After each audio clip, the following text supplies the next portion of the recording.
Hi, my name is Ace. And I'm Jason. And welcome to the Guitar Show Live podcast in association with SAE. We've been having some real fun. We've been talking to the artists, we've been down in the show, we've been talking to the manufacturers as well, and we've got some great stories and some real fun things to share with you about the whole show, spotting out the community, the whole lot. Yeah, we got 20 episodes that are going to roll out over the next year, so strap yourselves in. Okay.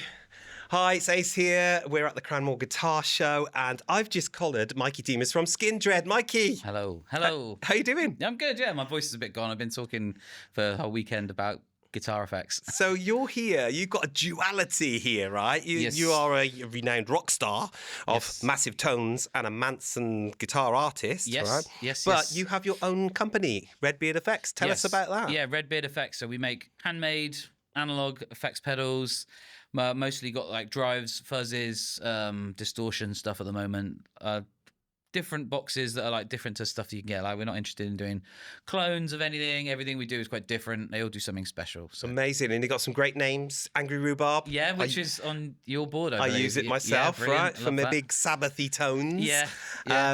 Honey Badger is a new one. Tell us about that. So that's like a fuzz that's got 2-band EQ, and it's also got a 1 and 2 octaves down, which is really different because, you know, a lot of people do octave up stuff, but this pedal does like 1 and 2 octaves down. Wow, that sounds so it's stoner delight. Yes, so it's not only great on guitar, but it's also really amazing on bass. Tracks really well on bass, and I've even sold a few to like keyboard players, synth players. Is that allowed?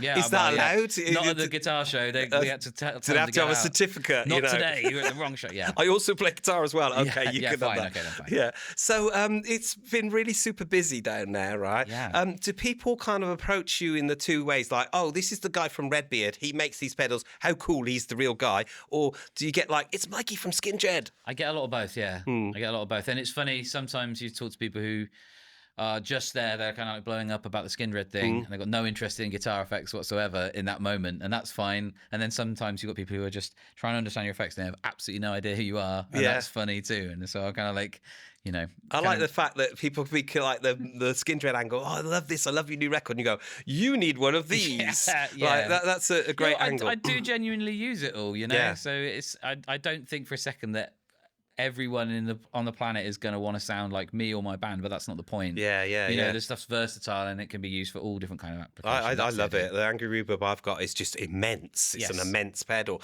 So a couple of days here. Tell me a little bit now about Skindred. I know you got a new single. I've seen it out on the socials. It got some award thing from Kerrang. Sophie's playing it on the radio. Yes. What's going on with Skindred now? It's like stuff, isn't it? Yeah, so we're warming up into a new album campaign. Album comes out in April, on the 17th of April. We're just in the middle of launching singles. I think we've got one coming out on Wednesday. Right, A new single is coming out. And we'll be touring around, supporting the record. We're doing some record release shows. Nice. Doing like a Banquet Records one and, you know, doing all the record store stuff, week of release. So it's kind of the race to try and get the record to #1.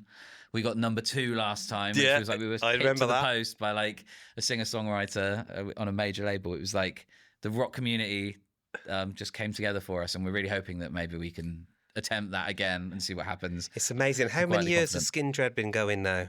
Oh, man. I've been doing it since, 2002. So that's 24 years this year. I remember when I first met you then, wasn't it? Yeah. And I think that long ago. Oh, my God. That's how long I've been doing it, yeah.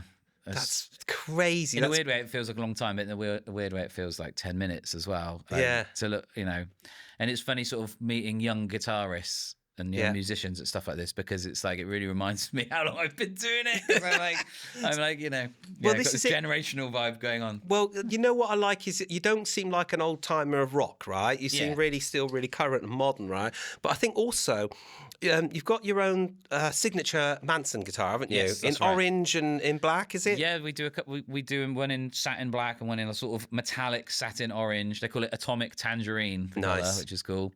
That one won a bunch of amazing reviews. I think guitarists gave that guitar 10 out of 10, which Manson had never had for a guitar before, so they were absolutely made up with that. And it's done really well. It's made of this wood called abeshi, which is really lightweight. Oh, and wow. so if you've got time at some point, just pick one up. It weighs almost nothing.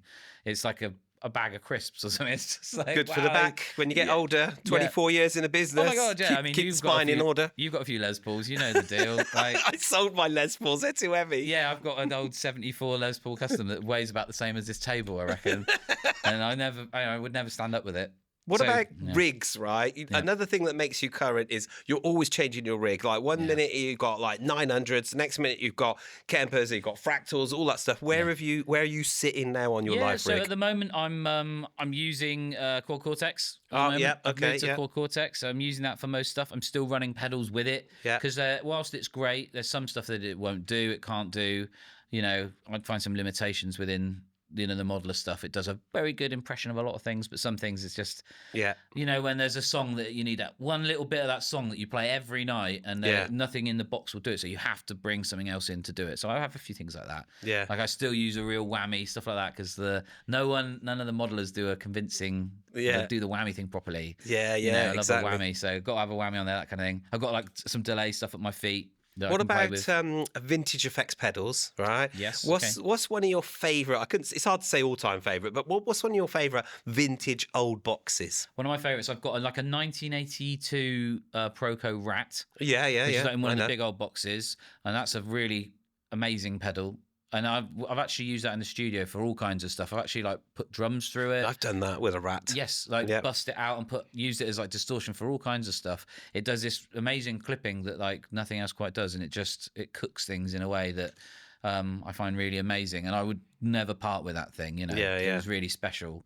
Not even necessarily for a guitar, but just for anything you put in, it does something kind of cool to it. You know, amazing. I'm a big fan. I got a few original whammies as well, like the WH1. Every time I see one that's like in good nick online, I'm like, I think I'm going to just shelve one of those. I used to have like this really good collection of really old vintage harmonics, electro harmonics. Yes. But through the years, they just all broke. You know, that stuff like from the early 70s, you know, so like the big box, like the analog, the analog delay, the hot tubes, the big muff, all that kind of some electric mistress, the octave multiplexer. It was amazing. And I used them on the records. And then basically they just all started to break, you know. And so I still have a few dotted around. I think back then, you know, they could afford to be in these big boxes because pedals were less of a thing back then, where it's like you might have one or two. But nowadays, pedal boards is such a big thing that like real estate and economy of size is so important. Well, like, the mini pedal, isn't it? It's the advent of the mini pedal. Yes. Everyone loves the mini pedal. Yeah, ours are kind of like similar size to a Boss pedal. So, you know, there's a few pedals I've got that are massive, but we'll try and keep ours like universally small size. You know? Amazing. So you got Skindred, you got the record stores, you got the tour coming up, you got the new album. So it's a crazy year with you. So how do you balance having a company like Redbeard and having Skindred at the same time? When you collared me downstairs, I was literally talking about, someone was asking me that question. I was like, I don't know. I barely balance it all. Brilliant. I do also do writing and production, as you may know, and I've had to sort of just park that for the last 6 months because I'm renovating my house, and it's just that's taken over my life a little bit. So in amongst guitars, Redbeard Effects, Skindred, all of it, it's the balance is like, you know. And also, I like that, you know. I think lot. no work-life balance is actually true. I think that's the secret of success. People who seem to have this work-life balance, that they go, I watch Netflix every night and I go out on the weekend with the family and also, you know, if you want to make something happen yourself, entrepreneurial level, you have to go like literally no work-life balance for a while. Yeah, as long as you can take it. Not quite off, you know. It is tough in it all, and as you know, you're a family guy as well, and you know you have an immense, amazing portfolio career of all different stuff in music, which is amazing, really inspiring. And I think that is, you know, I think that's how to stay active, relevant, and successful in. It's exciting, 2026. isn't it? Yeah, exactly. It's I only exciting. do stuff I like. I don't do anything I don't like. That's what my mum said to me. She said to me once, I was arguing with her, and she said, "You know what your problem is?" And I said, "What's that?" And she goes, "You don't do anything you don't want to do." Yeah. And I went, "That's a good thing." Isn't that a good thing? That's not a problem. That's a great thing. And that's where the argument ended. Yeah. I think definitely got that going on. Brilliant. Well, that's a great way to finish. I'm going to see you downstairs later on, round the stands. Cool. But have an amazing time for the rest of the show. Thank you. Good luck with Skindred. I will see you out on the tour as well. Thank you so much. Thank you. Thanks, Mikey. Cheers, guys. Okay, thanks for tuning in. I hope you enjoyed today's podcast. And don't forget to like and subscribe.